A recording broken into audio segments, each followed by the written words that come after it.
تفہیم کے معزز ساتھیوں، السلام علیکم ورحمۃ اللہ وبرکاتہ۔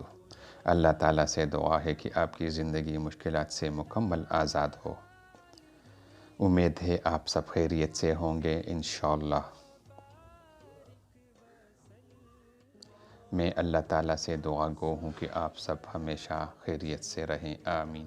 آئیے آج سے قرآن حکیم کی تعلیمات اور آیات سے زندگی کے مشکلات کا ازالہ کریں۔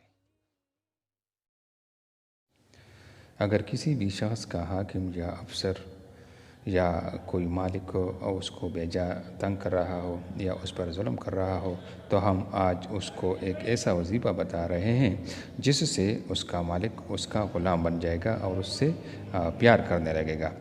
تو آپ کو چاہیے، اگر آپ کو یہ مسئلہ درپیش ہے تو یا عزیزو 41 بار پڑھ لیجئے اور اپنے حاکم کے پاس جانے سے پہلے اس وظیفے کو اپنا لیجئے۔ انشاءاللہ وہ حاکم یا افسر آپ پر مہربان ہو جائے گا اور آپ کو بیجا تنگ نہیں کرے گا، بلکہ وہ آپ کا غلام بن جائے گا انشاءاللہ تعالی۔